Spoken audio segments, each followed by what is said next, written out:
Welcome along to this evening's Sideline View Review here on Clare FM. Darragh O'Grady with you for the next hour or so. A busy show as always coming your way, as we'll get plenty of reaction to Clare's Munster Hurling Championship win over Tipperary, while we'll also have the latest in our More Than a Club series. But our first port of call is hurling, where Clare secured passage to the All-Ireland series in the Senior Championship with a 125 to 17 points win over reigning All-Ireland champions Tipperary.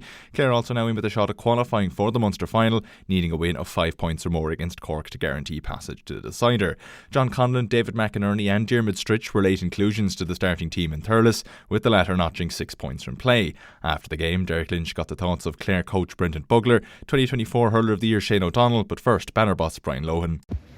Brian Lohan, Simple Stadium, a happy hunting ground once again for Clare. What a performance. Yeah, look, under a lot of pressure coming down, and immediately after the Limerick game, obviously a huge amount of pressure, and you know, when you just don't perform in a big game like that in front of your home crowd, it's there's a lot of soul searching, and there was with us, and we needed real tough guys in the group to stand up, and they did today. So we're delighted with that. Was it a case of that first session after the Limerick game, using that to kind of flush it out of the system and then moving on to this? Yeah, well, they're a really positive group. Like there's tremendous leaders in that group. They've been only 2 years ago they were the best in the country. They great guys to take responsibility, and then in fairness now the management very good to take responsibility as well. And we all had to look at ourselves after that performance. So, we did, and we responded fairly well and came down here and got our result, and we move on now. And you talk about that management inflection. I mean, 3 changes, the team rejigged around, and what a response. Yeah, look, just tremendous credit to all of our backroom team. Great to see our players doing what they did out in the field, but between Ken and Tommy and Shane and Bugs, like, just brilliant. Our medical setup, excellent. Physios, Dr. Michelle, our nutritionists, Nullig, Tony, all those guys, they're just brilliant, and very easy to drop the head and maybe give out, but to a man they all stood up and dug in, and we got a response. And we talk about the depth in the panel from the league, but my God, wasn't it really tested and delivered tonight? Yeah, look, it's you've no business unless you've got a good strong 26 and a good strong squad. So we have that, or we think we have it, and they did really well, and it's right from the start of the year, it's been very difficult to pick our 26 and very difficult to pick our 15, and we don't always get it right. But certainly the full panel, including the 3 lads we have on the 20s, have just been outstanding for us. It felt like there was a real decision made tonight to target the first 15. We saw Tony win the toss and point to go with the breeze, and then the intensity of tackles and the work rate in the first quarter in particular was off the charts. Yeah, I don't think we ever hit the numbers like what we did in the first half. The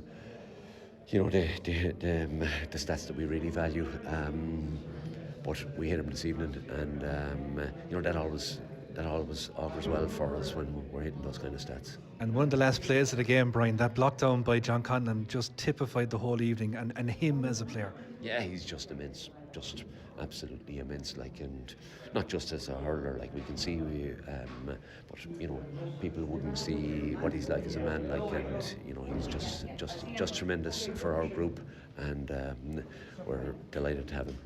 Can I just ask you, Brian, about the hit on Mark Rogers? Because from our position in the commentary box, we felt this has to be a red card. It's a dangerous challenge. He's going on the ball. He's unsighted. It's all those things.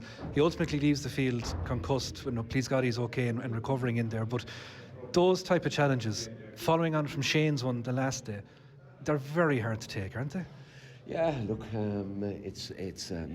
look, the game of hurling. Like, it's nobody likes to see players sent off, but like, you have to protect the head. Like, you have to everyone knows that anything around the head is straight red, but that seems to have dropped off the last day and today. So I don't know. I don't know if there has been a change in approach from Croke Park or what, but we need to get back to protecting the head, protecting the players. Like, I met the parents of Mark outside there, and they've been in to see that he's okay, and he'll go to hospital this evening. We have a brilliant medical setup, but it's not really good enough. No, certainly not. A week's turnaround now to the next game. A lot of tired bodies have gone in there, I've no doubt. Maybe the Atlantic Ocean could be another backroom team member maybe this week perhaps, but big game now next week, and our score difference has turned big time. Yeah, look, a big game next weekend, so we'll just we'll sit down and plan for that now, and we look forward to it. Now delighted to have Brendan Bugler here with us as well. Brendan, this whole phrase of a week is a long time in politics. 2 weeks must have been a long time in hurling, was it? It was, yeah. I suppose in the old system you'd be waiting nearly a month, I suppose. But no, look, there was a lot of soul searching after the last day, and in particular, I suppose, trying to figure out why we were so flat, and you're 24 hours trying to figure that, and then you kind of park it then on the Tuesday night, and then you have a good 10 plus days preparing for this game, and the lads trained ever so well, and then I suppose the added boost we got on Wednesday night with the 20s winning and the way they performed. And look, I said before the game there, it doesn't matter if you're Clare Minor, Clare 20 or Clare Seniors, we're all wearing the same jersey, and we got some lift from those boys winning on Wednesday night. You can see it in training on Thursday night, and they brought it forward here today as well. So just look, it's a great week for our county. Those first 15 minutes felt very, very important. There was a tone set. Yeah, we had to, because in the corresponding fixture last year, they were the ones that set the tone, and it was a real tough half for hurling last year in Cusack Park up against them, and we had to make sure that wasn't going to happen again, and it was kind of do everything at all costs in order to do that. So sure, look, it's just we learned from it, and I'd like to think we're going to get better as the year goes on as well. And it seems to be a group now that there's new leaders standing up in every day. I mean, Diarmuid Stritch and Niall O'Farrell, to pick two this evening, I thought were exceptional.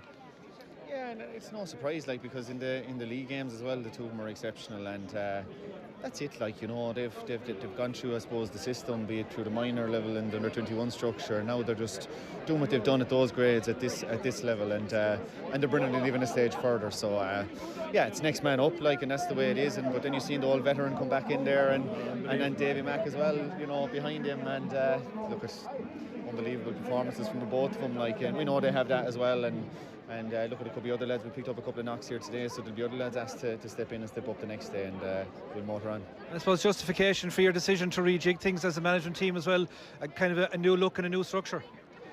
Yeah, but the definition of madness is doing the same thing and expecting different results. So we had to really look at ourselves, and we had to really look at ways of just being better and being stronger in different areas, and structure is a big thing in the modern game. We had to really make sure, and there was a huge emphasis in the last week, 10 days, and making sure that we got that structure right, and I think it was pretty okay today.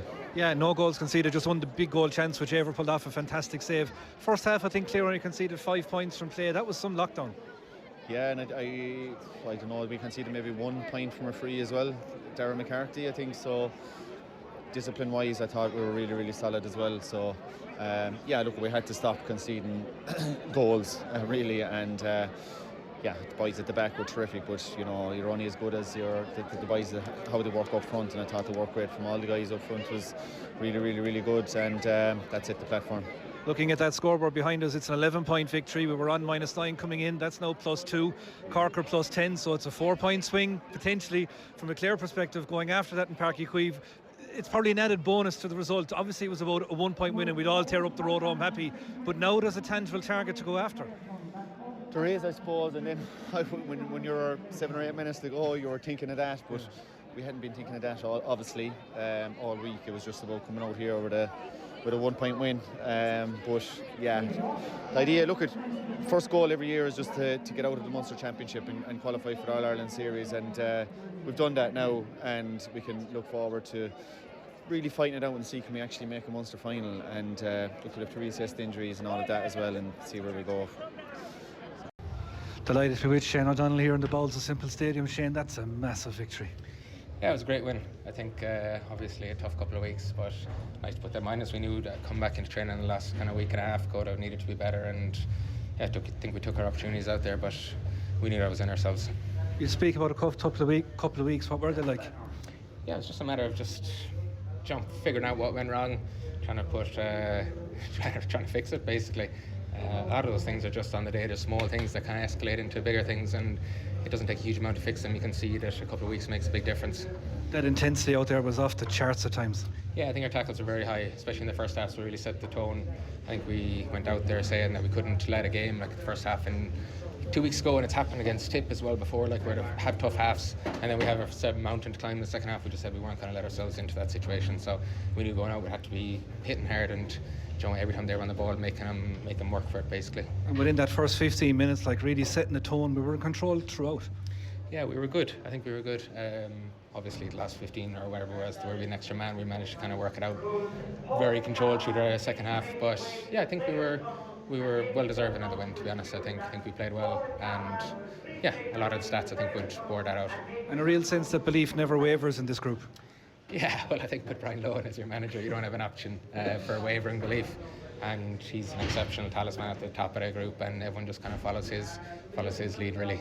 When the hit went in on Mark, I think a lot of people thought back to the hit that you got a couple of weeks ago, and the response from the Clare players there, I think, said we are not letting this happen again.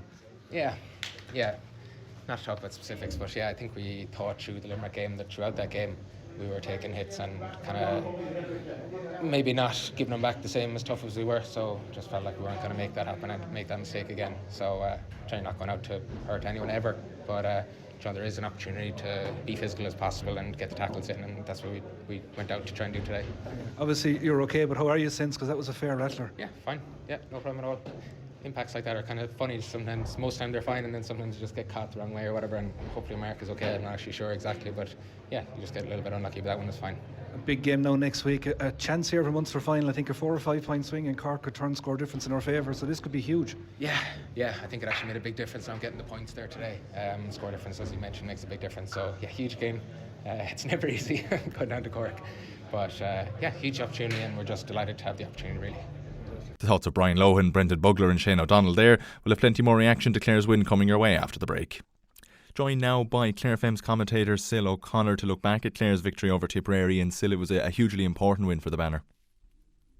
It certainly was. When you start talking about last Saturday evening, just cast your mind back 6 days before that when we left Cusack Park, and the puzzlement, I won't say the disappointment because that was there, but it was a puzzle as well to know what had actually happened, because it's a long time since we've seen that happen to a Clare side. But you know what? There is an old saying, there's nothing wrong with being down. It's staying down that's the problem. And I'll tell you one thing, these lads put on a performance on the weekend, on Saturday evening, that was absolutely top class. It was required, and they delivered. Yeah, and you mentioned there about staying down. How important was it off the back of the poor campaign last year to get qualified into the All-Ireland series and with a game to spare, no less? Look at. Let's look back at last year. We were coming on the back of a fantastic win in the All Ireland of 24. There's no doubt about that. And you have to get your feet back on the ground as well. And it was tough enough for supporters to get back on the ground. So you can only imagine what it was like for players as well. And that was it. But then they got an opportunity. This was going to be the big year for them as well. They were looking forward to that. They knew what it was like to win. They knew what it was like to lose. And, they made a choice this year. And then, as I said, we started off reasonably good against Waterford. As I said, you look at the Limerick game, we leave that where it was. It was just a non-performance on the day. But then came the real test. Then came the real test when your back was to the wall. And that's where we were on Saturday evening in Thurles against the All-Ireland champions, defending their title on their own side in Simple Stadium. And as I said, it was a real test of character. Okay, we also knew there was a bit of moves to be made. But collectively, throughout the field, from the players who came off the bench, what an outstanding performance to culminate what has been a great week for Clare Hurling. Yeah, and there maybe was a bit of a surprise when we saw the same starting 15 named on Friday morning, but those three late inclusions of Stritch, Conlon and of course McInerney made a huge difference to the game. Did, and that shouldn't be a reflection on the players that didn't make it. They gave their performances as best they possibly could. But again, in fairness to the management, sometimes you have to look at something and you see, but then you have to look at reality as well. Things just weren't working out just with the formation that we had at that particular time, and it has worked out on numerous occasions. But now we all knew there was time for a change here and there, and as I said, what a huge difference that made. And continuously as you go along, okay, that performance is there now. Other opposition teams that we will meet down the line will look at that. They'll look at ways to get around that. And that'll mean then that maybe somewhere as we go on in the championship, and hopefully we go on a long way, then people will look at that and say, look, we need to tweak this again here and there, because they're onto us on this one, and that's what management is all about. That's what managing anything is all about. It's just looking at the way it's going, see is it working, see can we tweak it, see have opposition looked at it and found out one or two things. And in fairness to the management team, they knew it as well as everybody else. They needed to make a change, and they did. Yeah, it's funny you said being onto something, because Clare knew that they were onto something with Diarmuid Stritch, and maybe people hadn't in other parts of the country mightn't have heard too much about him, but he very much arrived on the scene in Semple Stadium on Saturday evening.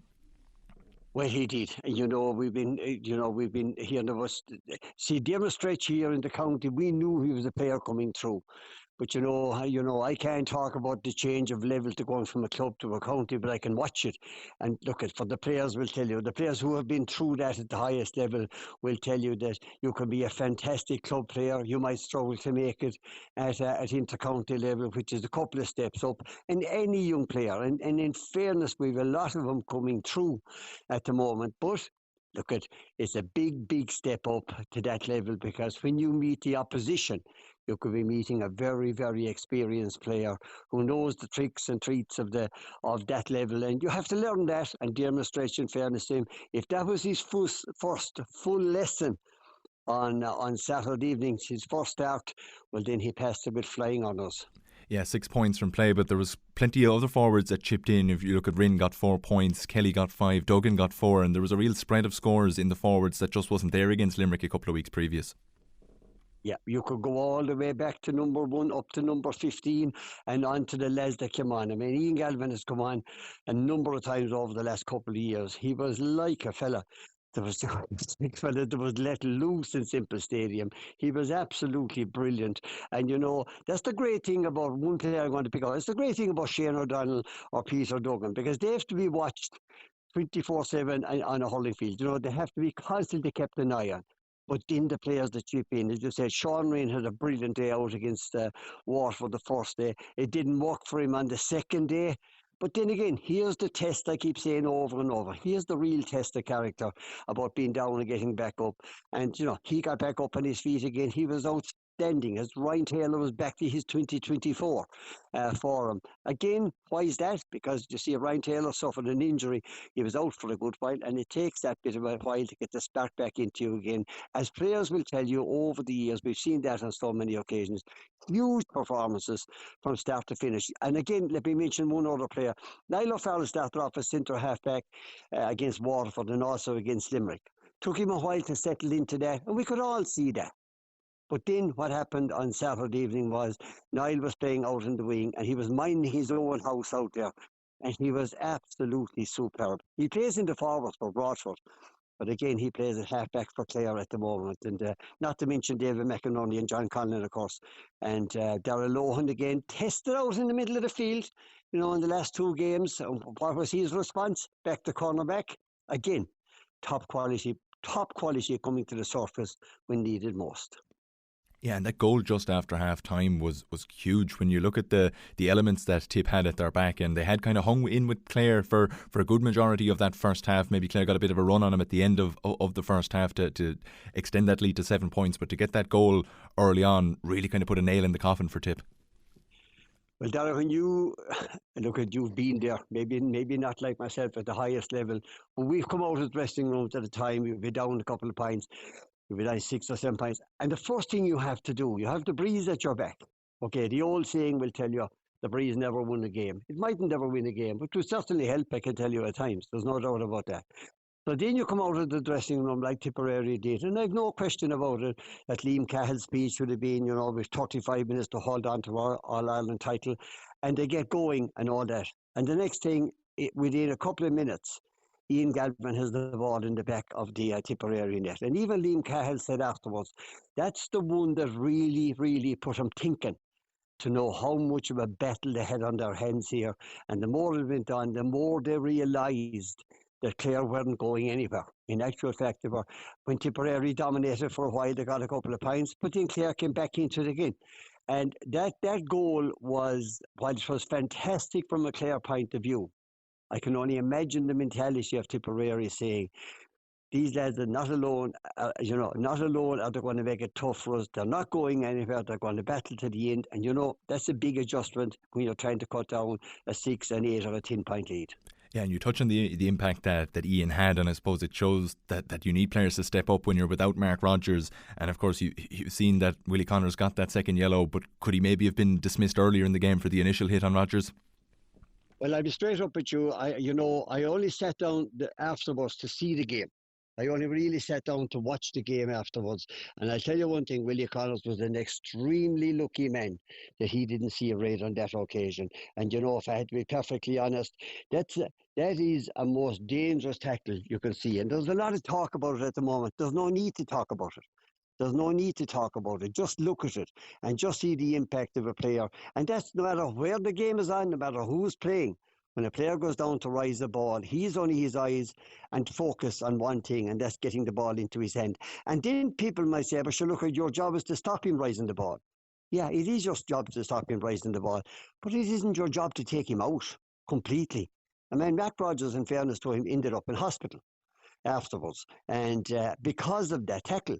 And most likely, I'm not nowhere near a surgeon or a doctor at this stage of my life, but I could nearly put it in stone you won't see Mac Rodgers the weekend because of that tackle. Now, gladly, he'll get out of it, he'll get over it, and he'll get on with it with the best of care. But it's a tackle that's coming in, and I've seen it now on a couple of occasions. There's 2 tackles now, and Keane Lynch was in there for one, and this one here again the other evening. There are 2 tackles that are creeping into the game, and they are highly, highly dangerous. And there should be no toleration for them whatsoever at this stage of a player's career. There's no need for that. There's no need for it at all. And there was a lot of talk after the Limerick game with the hit on Shane O'Donnell, and I suppose there was a lot of talk in Thurles after the game as well, that Clare weren't going to let themselves be bullied, especially after that hit on Rodgers. They stood up and upped the intensity and upped the tackle rate over the course of the first half in particular. Well, I do, I just think back on this Limerick game, and to me it works in both ways. I think at a very early stage of the game that Clare, I think they found a battle that was there. I think there was a certain amount of pressure going into that game because it was a local derby. And then I think when the fight wasn't coming from Clare that Limerick had expected, I think that Limerick grew in that particular situation as well. And part and parcel of that is exactly what you have mentioned. The tackle on Shane O'Donnell, it was the very same tackle, maybe not as dangerous, as more of a shoulder than anything else, but that really was a marker for both sides on that particular day. No resistance from Clare, and Limerick will look at it and say, look, we got away with this one, or something like that. And I don't mean that in a bad way, but in other words, that kind of a tackle of the day, it laid a marker for Limerick, but it also laid a marker for Clare. But we didn't see that marker happening until 6 days later, and that was on Saturday evening. I suppose it goes to show the preparation was better on this occasion as well, because you had the same length of time in between the 2 games, and I suppose you mentioned how flat they fell against Limerick, but then to kind of get over that as quickly as they could and get back on the horse and produce a much better display. It shows preparation, maybe not better this time around, but certainly delivering the performance that they were seeing in training. Yeah, I've seen you in action on the Hurling field. You could be the fittest man in the county and teammates with you. I mean, but that's a physical fitness. But if you haven't the mental fitness for it, well then, you know what I mean, you're practically back to where you started. The mentality going into those games. Now, I'm not saying that Clare hadn't it against Limerick. They had, but it didn't work. It didn't work. And you have to make it work. But when they got the chance again, boy, did we see something that we knew these lads had. We know what they have. We know what they can do. But I just think that the mental preparation, rather than the physical preparation, was the difference on Saturday evening in Simple Stadium, as it was in Cusack Park 6 days before that. So, as I said, whatever it was, nobody. But I certainly can't figure that out what it is. But the players know. But the great thing about it was they got a chance to get back on the horse again. They went down Saturday evening, and boy, did they get back on it.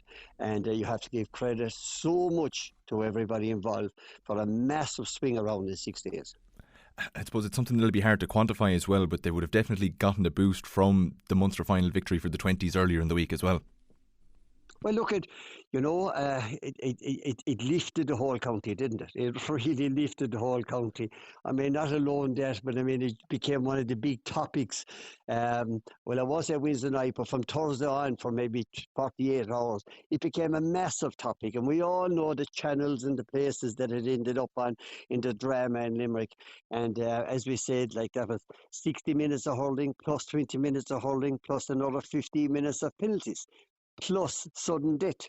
And that's the way it went. And when you win something like that, we've been there before on a few of these big occasions and great drama and great excitement. And we don't remember that much of them because we probably didn't win one or two of them. But we'll remember this one for a while. Of course it was. Of course it was. The county was on a high, and you know, the Clare team, the Clare senior team, and the Clare management, they're all part of the county as well. They were all part of the supporters club that was there on Wednesday night in the Gaelic grounds in Limerick, and the spin-off from it during the week. They were all part of that. And when they got their chance to perform again on their own stage on Saturday evening, they did. And as you said, the under-20s was a brilliant, brilliant victory. It was a great boost to the hurling in the county, a great boost to just the, I suppose, what we've come back off from 4 days before that, 4 or 5 days before that. That was the lift we needed.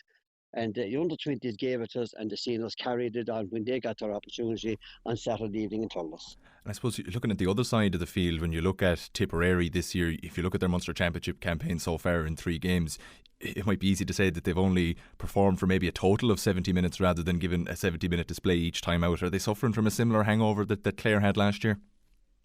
I think they are. I'll be quite honest with you. I think they are. And again, you know, we spoke earlier on in our conversation about the mental and the physical preparation. There's nothing wrong with the physical preparation because these lads are super fit and all that. You know, it's only a small thing. It's only a small thing that will change. For example, I'll give you an example. People often ask the question, well, what happens to a team when the player is sent off and the next thing they all gel around and they win it with 14? People often ask that question, what really happens? For me, it's a mental approach. It's a complete mental approach. You up your game for certain reasons. And I suppose Tipperary, in fairness to them, found it difficult just to reach the heights. They were doing their best, but just to scale the heights of what they had done the previous 12 months before that was difficult, as it was for Clare. Because if you go back to the end, to get my dates right here now, if you go back to the end of 2024 into early 25, into January even, Clare was still making presentations and visitations around the county and great night of presenting medals. And that was nearly the end of January. So their celebrations and visitations went on until February. But sure, teams had 3 or 4 months training done before that. I'm not saying Clare hadn't, but again, to tune into that. And I think that's what Tipperary had. I think that's what Tipperary had this year, and I wouldn't fault them for it. It's just the way it worked out. And but if you had to take it, if you were a Tipperary person, you said, look, we can live with 2026, but 2025 was great. But keep that in mind for 2027. You never know. And if you're looking around the rest of the houses, then you have Waterford's performances in the last couple of weeks against Cork and Limerick. And I suppose maybe after that Tipperary game, you weren't quite sure where Clare stood based off of the performance they'd given that far. But is there more vindication there for Clare of that victory over Waterford first time out, given the performances they've given over the rest of the championship? There is, but also remember it was the first day out as well. And I remember, and I said this before, when the Waterford 20s played Clare in the Bridge a couple of weeks before that in the Munster Championship, You know, a Waterford man reliably informed me that I think it was the 19th of April, if my memory is right, the 19th of April, he said it's been Waterford's All Ireland is on, and that's on in Cusack Park in Innis. That's the way they treated that game. They went all out for that game, and that's probably one of the days I said to myself, you know, that Clare did well here because Waterford came with a huge tour de force on that particular day. They kept at it and at it. A very good side. A very good side are Waterford, but they're a good side. If they could get an extra 10 or 15 minutes out of themselves at the end of a game, they could be a very, very dangerous side. So from that point of view, you know, I wouldn't look too much into the Waterford performance for Clare, because I think Clare did exceptionally well come out of that, because it was their first day out as well. They were under a bit of pressure. They were playing in the park. They had 2 games at home in the park before they went on the road, and everybody said, including myself, that, you know, to be very, very important to get at least 3 points out of the 4 that was available in Cusack Park. The first 2 was well earned, and I think that a certain amount of pressure was lifted, especially after the Waterford game, and it didn't lift against Limerick, but it did Saturday evening. And there's a lot of talk about Waterford now this week as well, when they're failed to get out of the round robin stage again, and you look at the last couple of years, the only time they've got into the All-Ireland series was in that kind of shortened COVID season as well. And is there a need for a change to something similar to the football, where the All-Ireland series and the provincial series are separate, so that, you know, as Peter Creeley says, Waterford aren't putting away their hurleys in mid-May? You know what, I only said it this morning. I think today is the 17th of May. Whatever the 16th, 17th or 18th of May, and Waterford are finished. They're absolutely finished Hurling, right? And one of the big players, 2 big players that were spoken about in Waterford at the moment, have been Stephen Bennett, of course, at full forward, and Billy Nolan in at the other end of the field in goal. And you know, for so many young players, even in Waterford, now alone the rest of the counties, they won't see them players again. They won't see them outside of Waterford. They won't see those players again until when? Next February? That's when they'll see them again. Look at, I'm going to make this, I'm just going to say something here, that if I had to change one thing, and I saw it last year, and you'll see it again this year, one of the biggest build-ups I saw last year in the GAA world was it was a fantastic weekend. It was a really brilliant weekend when the quarter-finals of the All-Ireland Football Championship was on. 2 Saturday, 2 Sunday. There was a fantastic buzz around. If I had to change one thing right now, I would stick with the Munster and Leinster Championship. That's it. There's no, you know, the top 3 teams out on both sides. But I would still bring team number 4 into the All-Ireland series and create 4 quarter-finals. I create 4 quarterfinals, which I think would be very, very important. And, you know, so you have the same system there for the provincial, but I would change the All-Ireland, bring in team that finishes number 4 into the All-Ireland series, and then, as I said, your Munster champions play number 4 and Leinster, and vice versa in the other way. And I think that would be a really, really special weekend. And I think there would be a brilliant lift to the game of hurling as well, that you would have 2 on Saturday, 2 on Sunday. It would capture the imagination. You had 8 teams going all out for the All-Ireland Championship. It wouldn't take away one bit from the provincial championship, because you take, for example, right now, just as we are talking right now, Tipperary and Waterford are out of the championship. Tipperary will play Limerick next Sunday. Absolutely nothing to play for. But supposing they had that 4th place, they get into one of the quarterfinals of the All-Ireland Championship. Look what that would do even for the game against Limerick next Sunday. Just imagine what that would do for the game next Sunday. And but outside of all that, outside of the benefits, it is the weekend. It is just a build-up to it. It would just be fantastic. You win your provincial championship. There's a huge amount of value in winning your provincial championship. But again, just pull away the All-Ireland series from it a small bit. Create that. And I think you would have an absolutely super weekend of quarterfinals of the All-Ireland. That's my wish for 2027, Dara. I suppose that suggestion is particularly pertinent given the conversations in the last couple of weeks around hurling being behind a paywall on GAA Plus, and then of course, you know, the lack of coverage or lack of support maybe that hurling is getting. If you were to create this festival of hurling over a course of a weekend, it would have that kind of way of displaying it to the rest of the country. Yeah, absolutely. But no, to be fair, let's give the guarantee. I'm not going to. I'm just changing my approach here. Just give the guarantee that these games can be seen on RTE 1 or 2. So let's not make this a pay profit, right? That's number one, I'd say. Yeah, it is.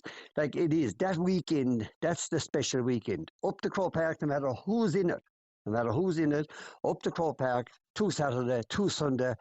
And as I said, to be a dream come true, to be fantastic as well, for the counties trying to come up to the Lee McCarthy. But again, as I said from the very start, those players that are now gone for the rest of the year, and we all know, I know we're jumping down the line here and we're going all the way possibly to November, but when you look at the All-Stars list that's coming out, like, you know what I mean?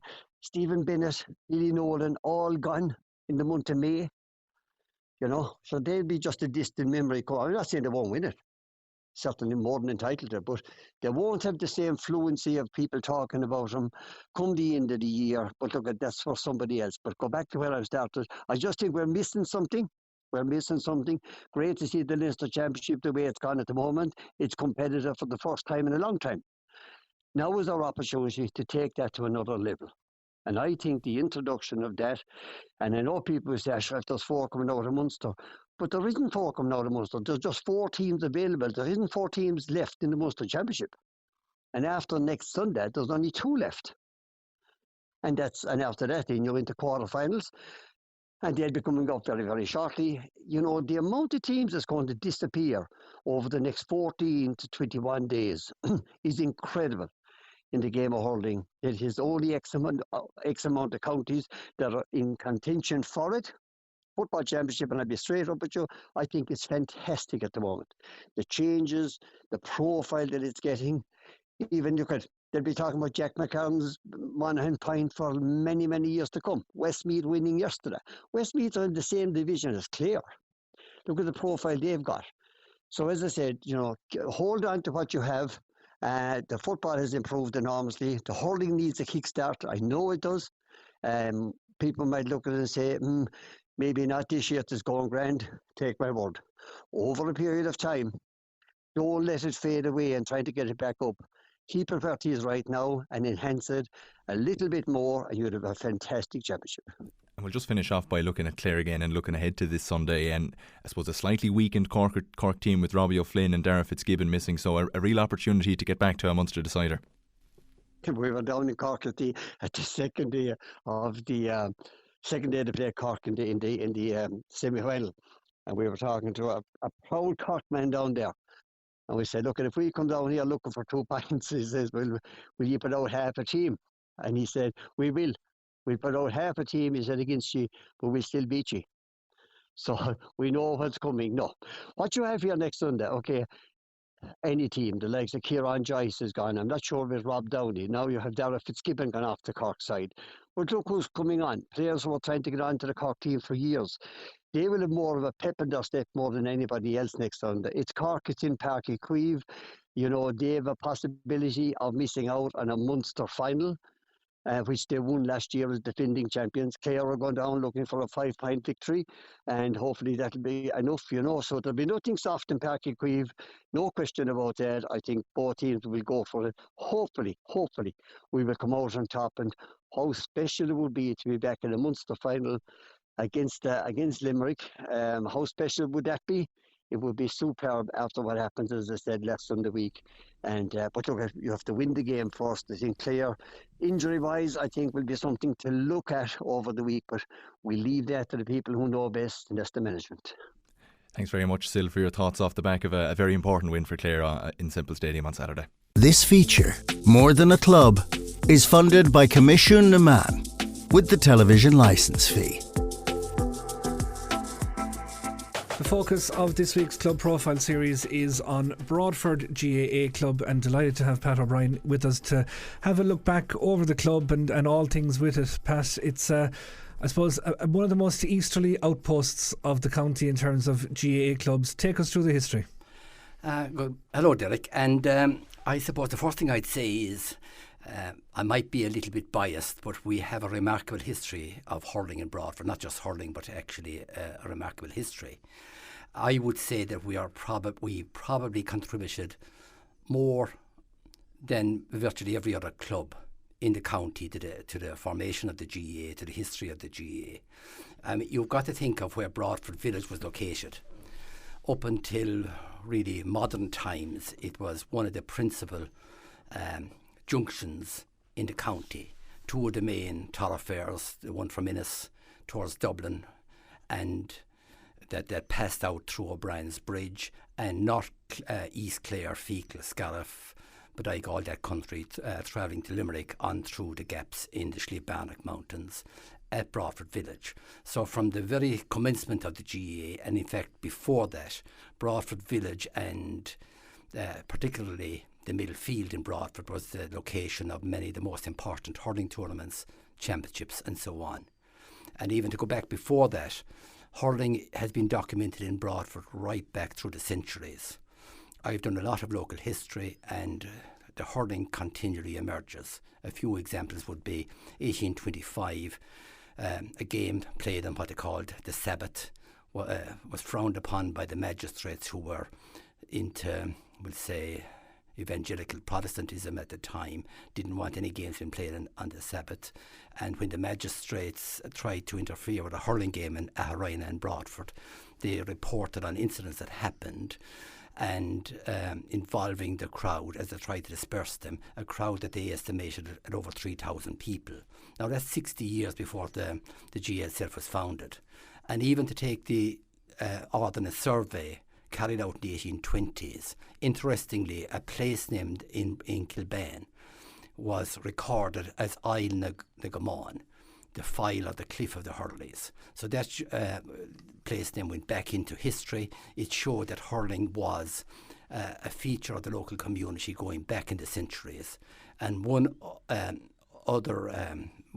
would be Pádraig Vaughan, who was formerly principal of Scariff Vocational School, did a lot of research on the early history of Broadford, and he documented hurling tournaments played in Broadford even prior to the foundation of the GAA in 1884. He documented one particular tournament played between Kilbane and Tulla, where played again in the middle field. The owners of the middle field, the McDonalds, were great benefactors of Broadford hurling always. They always made a field available. And the middle field was one of the only really flat fields in the parish. And it was like a natural amphitheatre around it, the hillside where people could sit down and watch the games.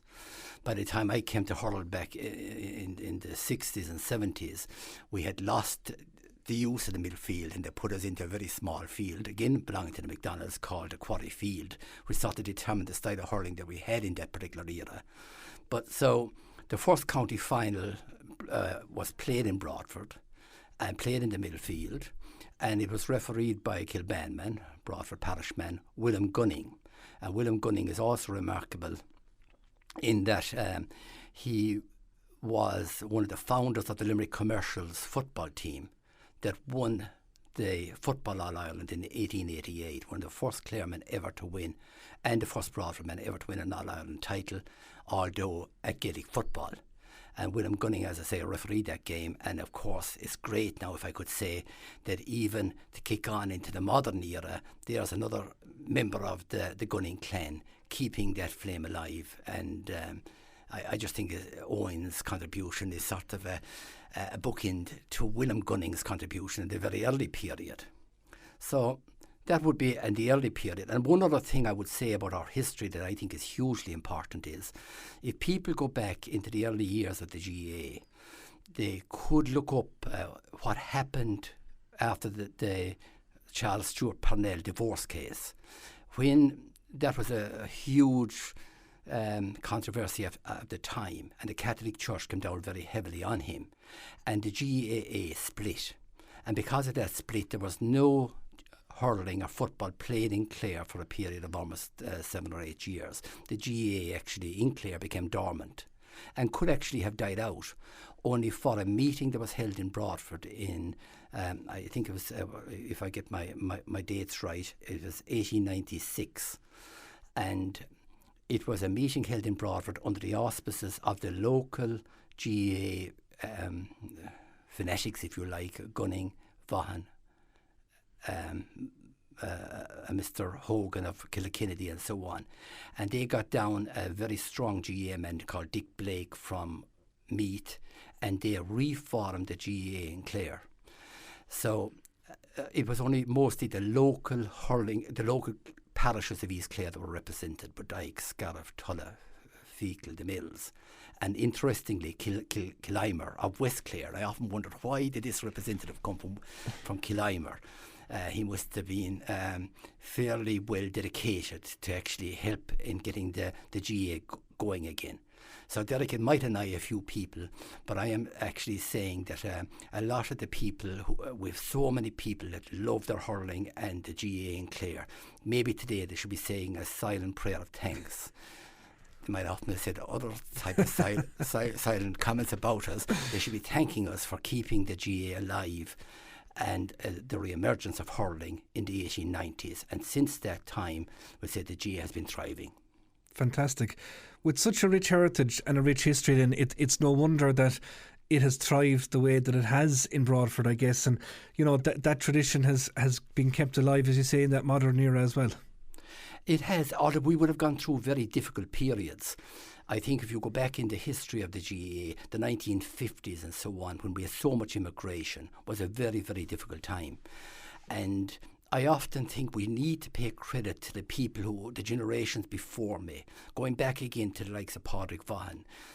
He was teaching in Kilrush, game on in Tulla or Kilkishen, cycling from Kilrush with a set of gear in the carrier, play a game and cycle back that evening again. That generation, when hurling wasn't always very popular and it was very physical and controversial at times, that helped to bring it through into the modern era. My youth was okay about playing and going to Tulla where you saw all the games playing, and there wasn't a lady in sight. And now you go to Tulla, you can sit down with watch the teams playing. You have a latte or a mug of coffee or whatever, and half the crowd are actually women. It's just, I think it's no harm to acknowledge those that went before us and kept the game alive. So. And I think one thing I'd be very proud of in Broadford, Derek, is since the very commencement of the GAA, through thick and thin, we've always fielded a team, be it under the name Glenomra, Kilmore, Kilban, and laterally Broadford, and again Kilban in the 1950s, that every year we've managed to put out a team, regardless of circumstances. And I think my proudest thing about the hurling club at the moment is the fact that we're actually fielding teams in every division, and that in adult male hurling, we'll say that we are producing 4 adult teams in a parish of maybe 900 to 1,000 people. That's phenomenal.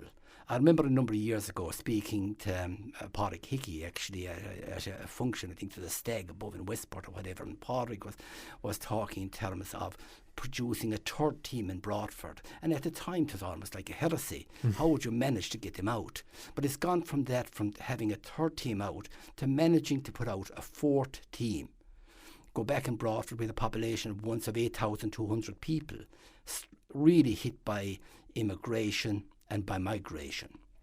Right up throughout my youth, where we had so many strapping young players that left Broadford, have contributed hugely to other clubs. But that is something I am proud of. Others are looking for championships, want to win titles, but it's something I particularly am proud of. The fact that, as I say, that we are fielding this year, please God, same as last year, 4 adult teams and teams in all the divisions down along. It's a fantastic testament to the want and love for the club to get that many teams out for such a small population, as you mentioned. I'm just wondering, when you talk there about just how local it was at the beginning, how much has it changed in terms of demographics, with maybe people moving out from the likes of Limerick to be within striking distance of work, or people coming in from overseas? Have you seen much change in that sense? I think an enormous change, Derek, and a huge change for the positive. Like when I was young, as I say, when the last person left the house in Broadford, the last of the family, very often the door was closed and the house nearly, as you say, in the country came in around them. Now Broadford, people have identified, and very often people from outside the parish have identified a fantastic location. 20 minutes from Limerick, Shannon, roughly the same to Innis. A few minutes to get onto the Dublin Road. And we've got a huge number of new families over the last 20 years. And really, I think they've played a hugely impressive and important part. And one thing about them, I think, Derek, is that they've almost become as native as the natives themselves. I was at a junior final there a couple of years ago, and I was at the back, and I was looking. We've always very enthusiastic and energetic supporters. And I'm looking at them demanding the final whistle where we're going to win our title. And I'm looking at the crowd, and there was as many new families in as traditional families, and they were as animated and as enthusiastic as the traditional local families. I think they've really bought into the community, into the parish, and I think the parish has played its part as well in that it's an open parish. If somebody can huddle, if somebody can contribute or play a part in the club, they're as welcome as anybody else. And I think that has really been a strength of ours, and hope it continues over the last 10 years. You mentioned there the Gunning family, obviously hugely important in the club, and I'm just wondering what that evening was like when the stop-off before Cusack Park was into Broadford, with your All-Ireland winning minor captain Owen Gunning presenting the cup to his own crowd. Not many clubs get to experience that. That must have been really special. It was a phenomenal evening, and it was just a happy evening. There was no great ramesh. It was just a gathering. And to not alone the Gunnings, but the O'Connell family, who would claim a lot of the hurling as well, his mother's people. It was just a fabulous evening. It's like watching Niall O'Farrell now with the Clare team. All of those two boys and the others who are playing underage in Broadford, they're nice guys. They're community people. You can have a chat with them. You can say hello, and you know what I mean. They're local. They're grounded, and that was a very special evening. And hopefully we'll have some more. I don't like adding pressure on young people, because they have to work their way onto the adult teams now, and it's not always easy. There'll be ups and downs, but not alone those two young fellas, Derek, but we have a lot of very, very skillful players, which we didn't always have back along the years, because circumstances didn't always lend itself. If you were playing in the quarry field, 80 yards long, and it was always backs and forwards, and if you got the ball, you moved it on fairly fast before you got a hefty charge. Now when I go to a training session, even for grandchildren, and I'm watching them there, it's 6-year-olds, and they have a load of schlitzers and bibs and fantastic club coaches, because that's one thing we're very good at, is our players not alone play, but they support the young players coming through. They take part in the coaching. To look at maybe Glenormah Park and watch 4 distinct underage training sessions going on, all having 3 and 4 coaches, parents. And some of the coaches will be coming in from maybe a soccer background or rugby, or as in Martin Cooper, maybe a cricket background. Now Martin is our wonderful PRO. He has done a fantastic job with photographs of the club and of games. And Martin was, but then I was saying to Martin at one stage, I was saying to his wife Megs at one stage about the hurling, and she was able to remind me very quickly that her people had played with St Patrick's in Limerick, and I think it was the father or the grandfather had played in All Ireland junior final. So you've all of these people coming in with their own skills, some from hurling backgrounds, some from Gaelic football, the likes of Fergal O'Brien and others, and thankfully it's all blending very well at the moment, and hopefully it will continue to do so. And looking into the future, then you're saying there, if you're going watching 4 underage teams training on a field and you're fielding a 4th adult team, you must be very confident of what the future holds. The club would be very optimistic, and they'd be ambitious. We have a new chairman in this year now, Sean McMahon, a member of a long-established hurling family in Broadford, himself and Niall Maloney and my nephew Jack. When I speak to them, they're talking in terms of they'd love to get to a county senior final and semi-final and so on. That even that would be a move on. We contested the Junior B final last year. Our intermediates were very competitive.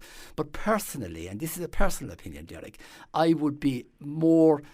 I would love to see us the continuity, keeping the teams out, playing, because you get a kickback from all those people who play, no matter what grade they play. We're spending close to over €400,000 on the new development at Brookfield House and the AstroTurf and so on. If people are involved and if families are involved, if they're involved at school and with various teams, they will contribute their time and their money and their expertise to the club. So I am very optimistic about the club. And it doesn't particularly worry me what we win. I know that's a personal opinion. It's just that community support, loyalty, cohesion. We were always famous for our loyalty to each other and for our enthusiasm. Over exuberance may be accused of at times, Derek. I'm sure you wouldn't agree with that. But I think that they are important in a difficult modern world. They're great qualities to have. And that's my personal opinion. I know you mentioned there that you'd view more the continuity rather than the titles, but I suppose there are a lot of titles to reflect on, primarily intermediate, and it probably sounds strange to say this, but probably a title that you don't ever want to win again because you don't want to be down there, I suppose, with that first team. But like, they were great moments as well, and I suppose those little steps along the road and those little victories to keep things going.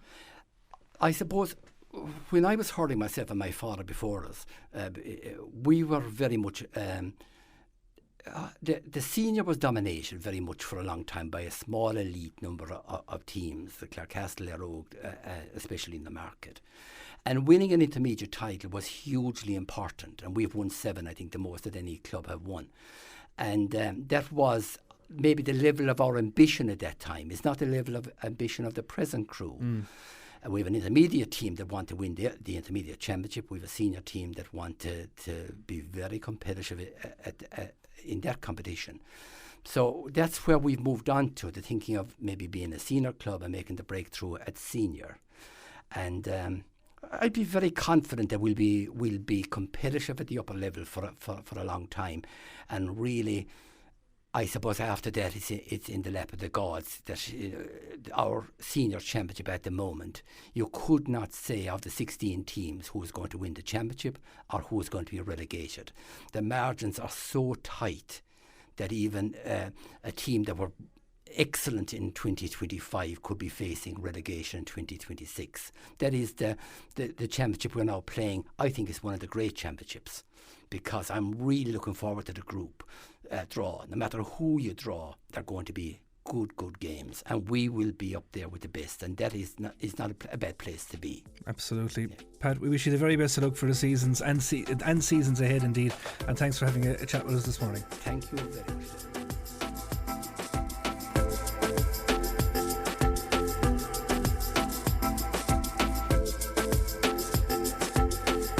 This feature, More Than a Club, is funded by Commission na Man with the television licence fee. And that's all we have time for on this evening's Sideline View Review. The West Wind is up next. Enjoy the rest of your Monday evening.